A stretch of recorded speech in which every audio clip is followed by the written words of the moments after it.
Hey, what's going on, everyone? Dominic, the Primetime Treasure Hunter here. We are going to jump right into it. The top 10 most expensive items that sold in my eBay store for the month of March 2020. It was a great month overall, even with everything that's going on. There were several sales for $100 or more, including a $400 sale. So hang out for that one. Of course, I know you could skip ahead, but I know you're going to wait because you love the drama. You love how it gets built up as we start at number 10 and work our way back. So here is number 10. This is a lot of 5 of Marge's Little Lulu comic books published through Dell. Now, Little Lulu is a character who I've talked about on this channel many times before. I've talked about her with Don the Auction Professor as well on some of the Don and Dom shows that we've done together. So go check out Don the Auction Professor, by the way, because he loves comic books, including these Golden Age ones, which date back from the 1930s to 1955 era generally. These particular ones that you see here are from 1949 and 1953, 1954, as you could see here. Now, Little Lulu first appeared actually as a comic strip at the Saturday Evening Post on February 23rd, 1935. She increased in popularity and eventually got her own series here through Dell. Now, some of the characters that she would run around with and play with in the comic books, they became popular as well. None more than this guy back here, Tubby Tompkins. So if you ever see any other merchandising that's Little Lulu related, including some of these other characters, you need to be able to recognize them. If you remember back to the flea market this summer, I came across a vendor at the very end, and it was one of the things that actually saved my day. It was the best deal of the day. There were a bunch of figurines that were standing up on a display, and 2 of them that I picked up was Little Lulu and Tubby Tompkins. Now, it didn't say Tubby Tompkins on there. It didn't say Little Lulu. So that's why I say it's important to watch these types of videos to learn the characters. Because again, even if you are not interested in comic books, I say this many times, you still need to know the characters because you could see them in other merchandising form, and that could be worth a lot of money. So that recognition could help. That's why I like to show these types of things to help people out if they're not familiar with them. Now, don't get me wrong, finding comic books like Little Lulu is not like finding something like Superman or Batman or Spider-Man, like those classic superhero comics. Those would be great. But there is a small contingent of collectors and fans from the older generation that like to pick up these types of things. Sometimes people from the younger generation will pick them up for historical reasons, to just look back and see, what comics were like back then. And sometimes they will pick them up for relatives who like this type of thing. The older relative might not be on eBay, but they might be looking for something as a gift. So keep that in mind in terms of potential audience. One other thing I'll mention about these old Golden Age comic books, which you could always tell, by the way, a giveaway, is that it says 10 cents on the cover. So those are your Golden Age comics right there, even though it might not say the date right on the front cover. But if you open it up, you'll see the year inside. Usually on the first page, could be on the inner cover, or it could be right on that first page. But you'll see here, there's some damage here. There's discoloration. There's color fading. There's sometimes little tears, little areas that are kind of nicked off the sides, little gouges and things. That's not going to completely make the books, lose their value. And that's because these are not in good supply. And, for, like I said, there's a certain type of collector that is looking for these, a certain type of buyer base that's trying to get these types of books, and so they'll still take them as long as they're generally presentable. Now, if you had a modern day comic book that there wasn't really anything that significant that happened in it, and it had this degree of wear, it would take away from the value of the book and could literally make it worthless. So it really, really depends on the book in terms of how much the condition is going to affect the value. That's the most I'm going to talk about any one item. The other ones will go a little bit quicker. This here, number 9, is good old Darth Vader. So I love selling Star Wars related items. Just sold a Star Wars poster today, Attack of the Clones. But the vintage items are just the best ones to sell. Those will usually go for much more money.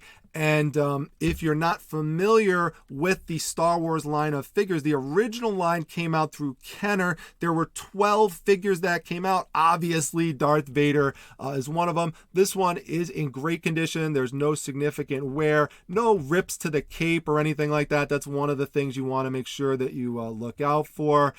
There's no missing parts or anything like that. In fact, one of the things that is important to know about these old Star Wars toys is what really drives the value up with them is not so much the character. I mean, that's part of it, but you really need to have the weapon. The weapon or the accessories that go with it is really what drives up the value. Of course, they will sell without it, but if you have it, that's what collectors are really looking for. And one of the reasons for this, particularly with the old Kenner Star Wars toys, is that they made the weapon so small. Now, actually, this one is actually a little bit bigger than some of the guns like Han Solo's blaster and stuff, but you know, this one's longer, being a lightsaber. They had to attach it inside Darth Vader's sleeve there. And you know, that one actually would, since it would attach and kind of slot in, there's more of these around, believe it or not, than some of the loose guns that were so tiny. So many of them were sucked up in vacuum cleaners that they're just not around anymore. But because overall they are small, they were easily lost and they're harder to find. So make sure that even if you find a bag of Star Wars accessories, like if you just found this lightsaber, that will sell. If you just found a tiny little blaster for Han Solo, that will sell because people will want to match it up with their figures. So you could see here, I contrasted it on a nice white background here. He kind of looks like he's floating. In reality, I had him on a display, but then I just applied photo fuse to it and just got this nice white background. I use a nice plastic display stand. I've shown it in other videos. It's transparent, and so it cuts out really easily when I apply the white background to it. Also, make sure, in addition to taking different angles, make sure that you highlight the date, especially for these vintage figures, because people want to see it, and make sure it is legitimate. This one here wound up selling for $35, took a best offer, and I should also mention here, took a best offer on the little Lulus for $35. So there were a lot of items that I wound up selling for $35 this month that I picked up for less than $1. So this lot of little Lulu comic books, I wound up getting them for around 10 cents a piece. And the Star Wars figures I got for less than $1 as well. I bought them in a big lot. So definitely be on the lookout for those types of items. Now, the next type of item here is a helmet type of item. Just to show you, I sell all sorts of types of things if you're new to my channel. I love this one. Anything motorcycle related, I always look into. Helmets are popular. You can see this one here is missing the visor. There normally would be a visor that snaps on the top of it, but that doesn't mean you can't sell it. I love this one because it's bad girl related. It's good girl, bad girl. You can see there's good girl right there. And then on the other side, we've got the bad girl. So people love that type of stuff. It does have a little bit of wear to it. You could see there's some scratches and stuff like that. But again, those condition issues, keep in mind, don't always make it unsellable. You have to make sure that when you're taking things like condition into account, you know what type of item it is, how much condition is going to affect it, and is the item still usable? Is it still something that displays nicely? Is this something, for example, that someone would be proud to wear? Is it something like this that a collector would still like to display? You could see there, these still display well. Okay, someone could still put those in a nice plastic bag to display really nice, and this will show well too for whoever wants to pick this one up and wear this one. This one wound up selling for $43.75, I believe. Let me see here. I have it right there. The helmet. No, sorry. This one actually sold for $40. So $40 for this one. Took a best offer. And part of the thing I kept in mind with that one was some of the condition issues on that one. If you remember back to this video right over here, this is where I found it. And so if you want to go back and watch the whole video, it's called Fun Flea Market Finds and Another Estate Sale Treasure Hunt. So there it is right there. Picked it up, just sitting right there, and just grabbed it, in addition to a bunch of other helmets. So every one of those helmets that you see there, I sold with the exception of one that I just listed recently and I have in my store right now. There's the famous thumbs up. So this one over here, this one sold for the price you see, $42.50. This is one that I showed yesterday in my Facebook group. If you're not a member, check it out, the Facebook Reselling Resource Center. The link is down below and on the top right of my YouTube channel. I do a be on the lookout feature every once in a while. And this is the one I did yesterday for Bauhaus. This is it's an English rock band. They started in 1978, and they still actually are active. If you listened to them back then and didn't know, they still are active. But this is their first single, and it's actually a culturally significant single. Bela Lugosi's Dead, because it's actually the harbinger for Gothic rock. So this is the song that really kind of started it off, and when you think Gothic, you think of things like vampires and stuff. And so Bela Lugosi is the classic vampire. I love Bela Lugosi, played Dracula. He actually died 23 years before this song came out in 79. There's a lot of popular things, some merchandising that has been made in the past related to this. One obviously here would be the promotional poster. So those would go for a decent amount. And you could see here, I picked it up at this sale, the thousands of dollars of treasures found in the barn in the middle of nowhere. Sold that Tori Amos one. Here it is right here. And there were so many other posters that I got there. I got these all for way less than $1. I made out huge. You could go watch the video, see what I got everything for. That Batman and Robin poster, that was hard to sell because Adam West is my favorite Batman, but I did well overall with that.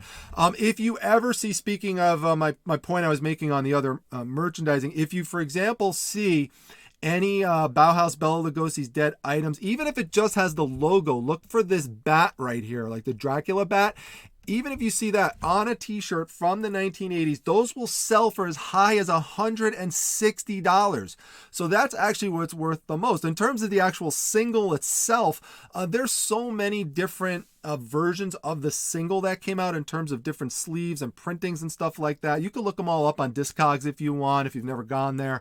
It's a great place to do research on records. But there's a purple and white sleeve. That one, cover, that one is worth the most. That one will sell for right around $60. But again, anything with this, just make sure you have an eye out for it, because if you're not familiar with Gothic rock or rock and roll, this might be something that you might just blow by and just think, oh, what the heck, who cares about this stuff? But as you can see here, there's a decent value associated with it. So, okay. The girls always get in trouble with the girls. Mrs. Primetime always rolls her eyes when I sell this type of stuff, but I make money with selling the beautiful women, and love making the money selling that stuff. So there's no nudity in this one. It does skirt the lines a little bit with some of the artistic creativity, the way they did this. But the thing you should know about this one did sell for $40. This is where I got the $43.75 one. This one sold for $43.75. But I want you to pay attention to going over here is that this is a limited edition print. This is one of the things that makes it valuable. You could see there, that's actual original ink. It's 65 out of 100.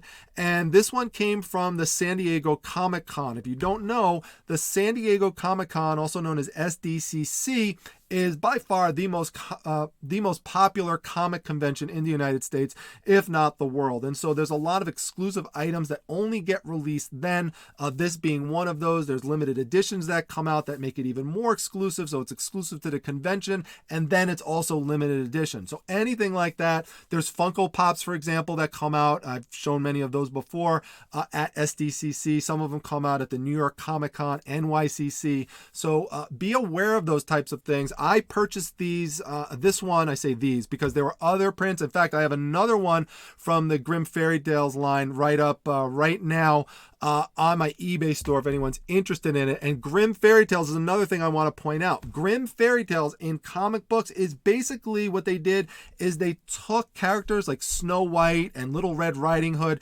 and they basically made them into like adult like characters, like sexy characters. They're they're wearing like a shortcut dress or something like that, or really like, revealing, photos of like their legs or of their chest or things like that. So there's a lot of guys who really follow Grimm fairy tales and pick up a lot of the issues, a lot of the art related to it, variant covers. So this is an example of a variant cover, the Midas Touch one. There's other ones as well. So be on the lookout for anything Grimm fairy tales, by the way, in comic book form. I actually do have an art print. It's not nude. It's of Snow White and of Little Red Riding Hood. If you want to just see on my eBay store what those look like, or if anyone's interested in them, I have them there as well. Price is fairly decent on those. Over here, I'm going to thank Carol Cedrone, the CEO. She's jokingly referred to in a nice way as the CEO because she wants to be the CEO of eBay. Many of you know her from my live chat. She's also a moderator in my Facebook group. She's a great supporter of this channel and of the Facebook group. And so she purchased this Feng Shui item for a friend who's into Feng Shui. And if you're not familiar with Feng Shui, it's like this form of, it's like a spiritual form of practice in Asian cultures. Some people in Western culture have kind of, taken it over here from Eastern culture. And there's lots of symbolism associated with it, both in animal and non-animal form. There's different sorts of geometric forms people look for. This is commemorative of the 5 cent offerings. These all came from, I say all because I have many Feng Shui items that I have sold. I have one listed right now and more to still list. I got them from the Got Junk guy. I won't retell that story. I've told it in so many other videos, but basically the guy who clears out stuff for Got Junk had a lot of these Feng Shui items, so I picked them all up for a bulk price. I have less than $1 into these, so this one sold for the price you see for $45. There's things like rhinoceroses and koi fish, and other types of spiritual animals, things like griffins and stuff, like even like fantastical beasts and stuff like that, that will sell as a Feng Shui item. Some of them are thought to bring certain types of good luck, good fortune, and those types of things. So people want to display them in their house for that reason. I just shipped it off in this box. The box doesn't really have any value. It's just protective, and I just wrapped it up with something and then just sent it off that way, and it was well protected. So thank you, Carol, for this purchase. I do appreciate your support. And Carol actually purchased another one of the Feng Shui items that I had too. So be on the lookout for anything Feng Shui related. And you can see here, it actually came from a company that it still has the website, but it doesn't really look like it's functional. Feng Shui Best Buy right there. Another one that has to deal with the ladies, although this one really isn't adult related per se. This is, it's something an adult would buy, but these are actually mainstream characters. For example, it doesn't come from like Grimm's fairy tales. These come from mainstream comic books. This is Starfire right here, if you want to become familiar with some of these characters.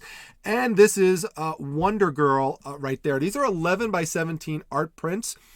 All of these, and when I say all of these, I'm referring to, if you go to my eBay store right now, I have tons of 11 by 17 art prints from 2013 that were signed by George Perez. That's his signature right there on the bottom.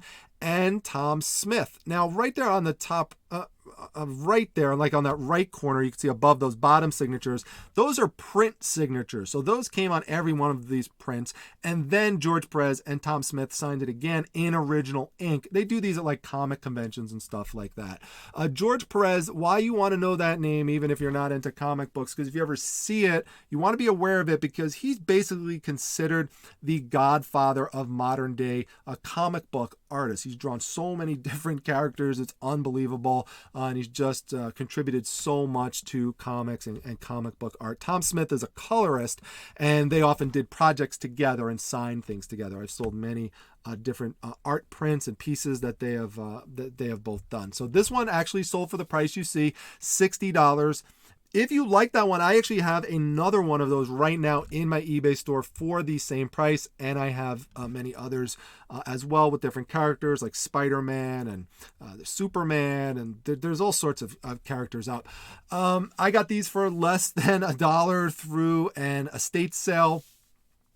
private pick that I did from a high-end comic book collector and comic art collector. So these things were just there in bundles in terms of art. I just scooped everything up, put it in a big container, and just basically bought everything in addition to all the other collectibles and stuff in the house. 3 truckloads to 4 truckloads of stuff over 4 different days. It was crazy. It was a lot of work. You might say, well, you only, you bought it for only $1 and less than $1 and, sell them for $60. Well, it didn't really put much into it. It just kind of landed in your lap. Well, in a way, yes. In a way, no, because there was tons of work of manual labor that went into getting all this stuff out. The house was like a hoarder house, and it was just crazy going through everything. I mean, days and days spent going through to get all this type of stuff, but it was worth it. And it was a lot of fun.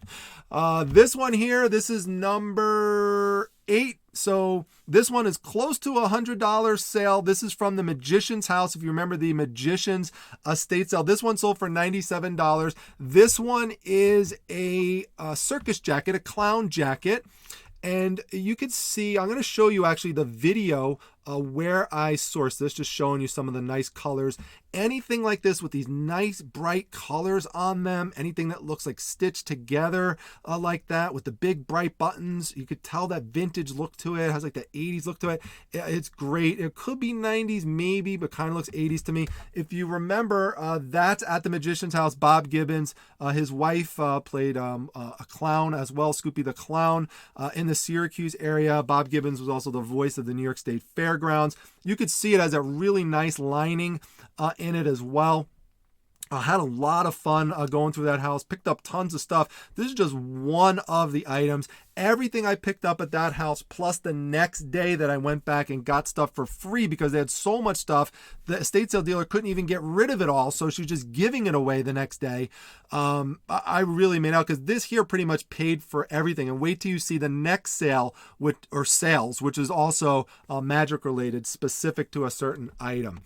Here, what you could see is that I use Cha-Cha, my mannequin here. For those of you who don't know, she does have a name. She actually doesn't have a head, which you will see, and people kind of crack up about that. You can see here, no head for Cha-Cha. It's one of her many mysteries. But once in a while, we bust her out because when I put this on a hanger, the coat was so heavy, it just sagged over. So we couldn't do anything with it. But make sure you are taking pictures of all the angles. Zoom in on the button. Zoom up on anything that's real important. Get a picture of the front, the back, the side. You'll notice that is something I do with all the items here.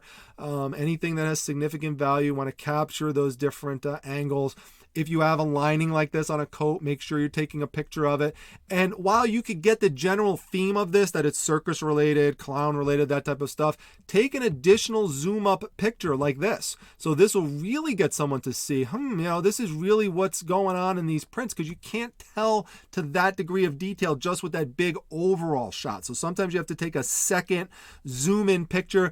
And people love pockets, by the way, inner pockets they love. So if you can take a picture, of a pocket like that where it's actually 3 pockets in one, that's something people like to see as well. Make sure you're putting things in there like the dimensions. You could see here, top collar to sleeve end, sleeve length, inner pockets, front pockets, all those types of things. It's like I said in my recent video that I did. If you want to make $100 sales, if you want to make $80, if you want to make those bigger money sales, you're going to have to usually explain your item well. You're going to have to picture it well. You're usually going to have to put some work into it. Now, as I say that, the next item that I'm going to show you didn't really have to do too much of that with, but that's relatively unusual. And it's this one right here. This is the vintage Dragon Altar Magic Cube ball trick game. Now, if you don't remember this, let me refresh your memory from the Magician House video. And you can see here it's called Holy Harry Houdini if you want to see this one. This room, remember, when I walked up these stairs, it was just really overwhelming. Now, I had gone to a different part of the house earlier. You can see this is later into the video. It's like 27 minutes into it. Plus, I had picked up tons of books. This was all for the $100. And then I started going through these boxes systematically. And when I came through this first box, one of the things that I found in there were these Dragon Altar cube games here, these tricks. Shouldn't really call it a game, it's really a trick. I'll show you how the trick works in just a minute here, but or what's involved in it. But you can see there's 5 of them there that I wound up picking up. So I grabbed all 5 of them, and this one here sold for the price you see, $135. I mean, when you factor in the sale of the coat, I pretty much have nothing into it. If you don't factor in the sale of the coat, I have literally like pennies into this item. So not only did this one sell for $135 within a few days of listing it, but I sold the second one for $100 within days, the third one for $100, and the fourth one for $100. So all of those items total there $435. Now I have another one up right now. I saved it to the end because it has a little rip on the bottom of it and on the top. So that one right now is listed for $125, and it already has 4 watchers on it at least. So I suspect that one will sell for close to $100 as well. People love vintage magic items. It's not super vintage. I mean, it's from 1991. The company's Tenyo. You wouldn't know that from the front unless you read Japanese. I'll show it to you. It's on the back. This also has the advantage of being unpunched. You see that little perforation there? That would normally hang on a peg. That's not hanging on a peg because it hasn't been punched through. So that adds to the collectability of it. Make sure you mention if things are unpunched, if they're sealed. That sort of thing is important to mention. How this works is that you, well, I won't actually tell you how the trick works per se, but just what the trick involves is you take the ball and you put it on top of this little coin on this box there, and then you take that little empty tube, put it on top, and then magically, once you take it off, you will see that the ball goes below the coin into the box. There's the company name right there, Tenyo, and you can see there from 1991. So people really look for this type of stuff. It goes, and it generally goes pretty fast. One other thing to mention with, where's the item? The Starfire one here. Should mention, this actually was a combined sale. So this one not only sold for $60, but then it sold, the person also bought 2 other prints, so it wound up being like a $110 sale overall, combined everything together for one shipping price. So that was a fun item. So, okay, the last item. So just to refresh your memory here from the beginning of the video, we started off with comic books, and we're going to end off with comic books. This is my $400 comic book sale right here. It's Where Monsters Dwell, number 35. This comes from 1975, and you can see that unlike the little Lulu comics that I showed you, that these are in a plastic slab. They are certified and graded by a company named CGC. CGC is the most popular company that does this type of encapsulation of the comic books. One reason for that is because of the way they display it. I mean, it really looks very nice. There's an older generation of when they graded it that had the numbers really small, but when they increased the prominence of that 9.8, as you can see here, or whatever number it came out graded, that adds to the display nature of it that people like. People love these things as trophies. Now, a 9.8 is out of a 10-point scale for people not familiar. 10 would be gem mint. It's very, very difficult to find something graded as a 10. It's possible. They're out there, but it's very difficult to find. There's also a 9.9. I actually have a graded 9.9 comic book right now for sale in my eBay store, but again, difficult to find. So most collectors, just so you know, will be very happy and very proud to get the 9.8. That's what most people look for as the most realistic option of what they're going to find. Now, there are other companies that grade comic books, but CGC is another reason that they're most popular is because they have a database that you could go, you just have to sign up. You can sign up for a free account, and then you get access to the database. And what the database will tell you is how many comic books that they ever graded in a specific grade for that issue. And you can see here, this is the single highest graded comic book for this issue. In other words, there is no issue of this comic book in the world that has ever been graded for a 9.8 by or higher by anybody. This is the issue that is the highest graded. So by CGC, I should say. So that makes it stand out. That makes it a unique piece, and that allows me to command the market for it and to get a decent price for it compared to what I paid for it. Now, I paid for it graded. The total price with shipping, I got it at an auction. The total price for this was $167. That accounts for everything, fees, all that type of stuff. So I wound up selling it for $400, so made a little bit over $200 on this item. So overall good flip, wound up doubling my money on it. And so you're going to see more items like this in my store. This was a goal of mine this year, was to start making some more investments like this and to be able to do these types of flips. I intend these to be long tail items, so I don't mind if they sit there for a while. Although ironically, I say that, and this one actually sold within a few days of me listing it. Was able to make a deal with the person. So that's that. I actually got another one here. I just actually got this one today.